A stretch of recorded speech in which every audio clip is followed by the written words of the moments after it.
episode of PJ and the Beard. We're looking at a pedal from JHS. But before we get into the pedal, I'd like to ask you to consider subscribing to the channel, clicking on the notification bell. Your interaction with us helps us interact with great people in the industry. In this case, we got another one of the 3 series in from JHS. It's the Fuzz. We got it in through our friend Billy at Zzounds, and the Beard's going to tell you what we're going to do with it tonight. Yeah, I mean, first up, let's talk about features. You have an in and an out. Go figure.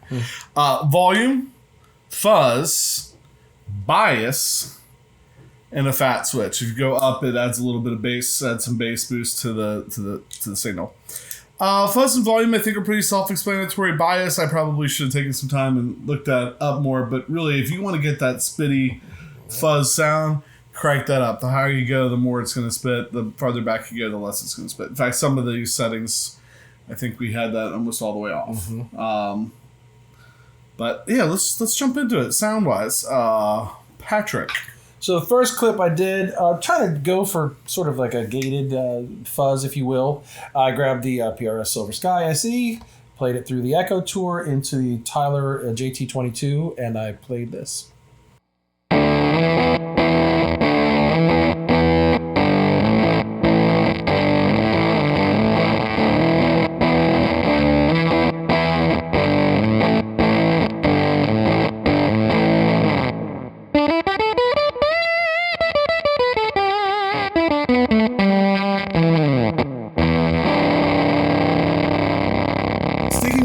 Fuzz sound, I grabbed the Fender Hot Rod 50s Telecaster middle position and went for that same kind of thing on the more single notes, more kind of rhythmic stuff. I just like the way it reacts to that.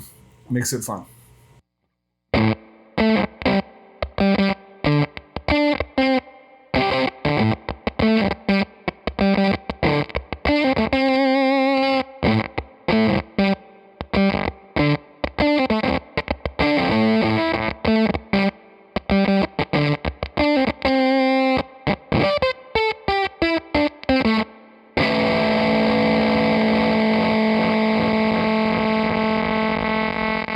For the next clip, I went and grabbed the, I think it was a 2005, maybe, Les Paul? 2003 Les Paul. Maybe. Thornbucker pickups, David Barber Magic worked here. I wanted to put it down in the bridge to get some clarity. I wanted to see what it sounded like with single coils of more of maybe in the classic fuzz vein on the classic Les Paul, and this is what I played.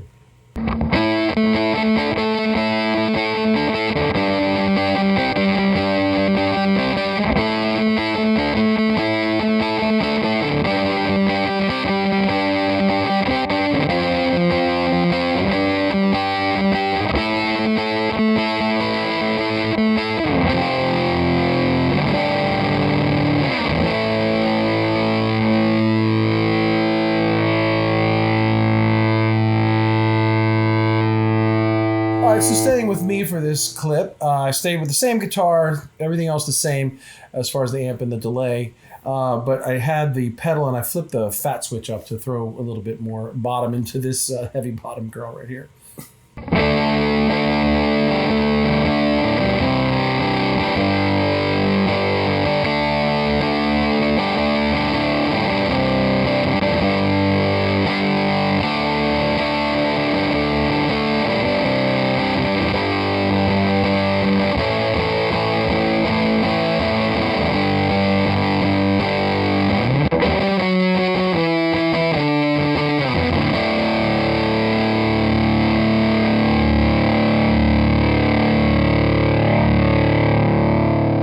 So for my next 2 clips, I grabbed the Supro Hampton. Just saw the 3 single coils there, and I don't know why. I just wanted something different.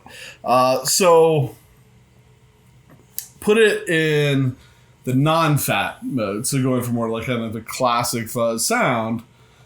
And what I really wanted to do, though, was show how the pedal reacts to the volume knob. So it's a bunch of what we would call wankery, moving the volume knob up and down so you can hear how that works.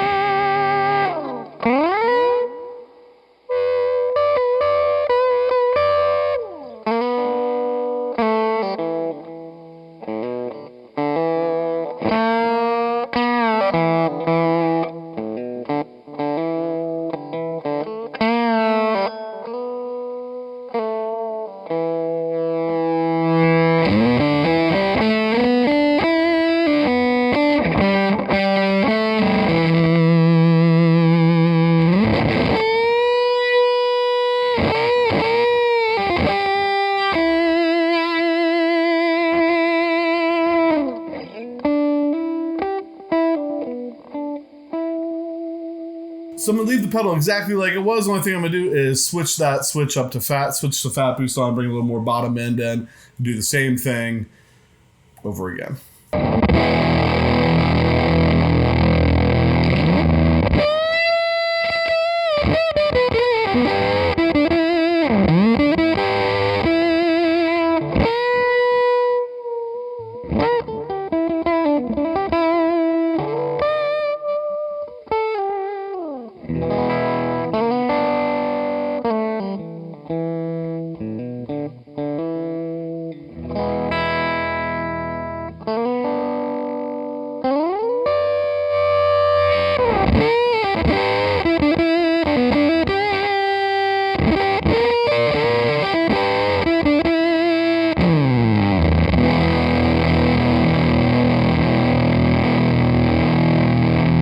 That's our 6 clips on the JHS 3 Series Fuzz. And if you've been watching what's going on lately, we've been comparing these to the Walrus Audio Fundamental Series. So there's another video almost exactly like this one where we do those same things with the Walrus. And then later we'll put out a video probably that has them side by side, you know, if you want to see that. So final thoughts?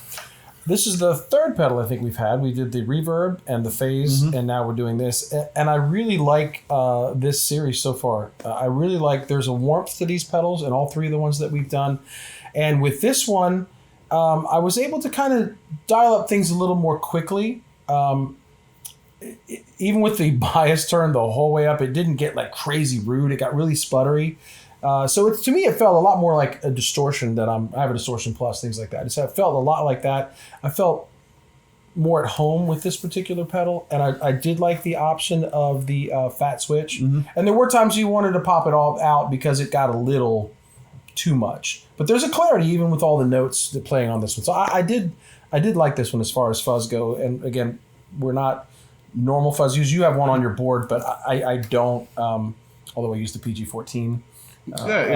Which, you know, Paul Gilbert and Eric Johnson are both in that box. So there is some fuzziness to that. I use it for lead. So yeah, for me, I like that bias thing. I like that gated sound. You know, that's something I haven't really played with or explored very much.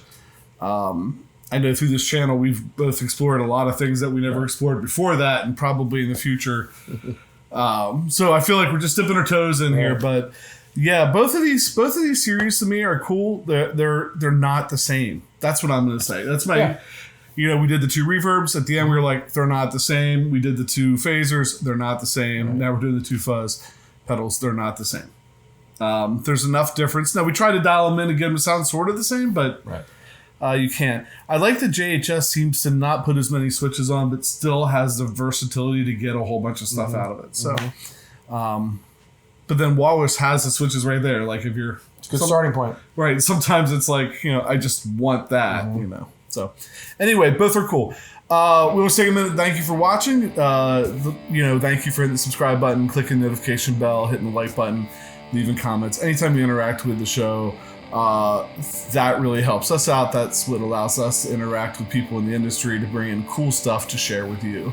I always say, it's like, I've started to say, it's a mutualistic relationship right there. There you go. So with that, I'm PJ on behalf of the Beard, reminding you, no matter what you hear, you never have too much gear.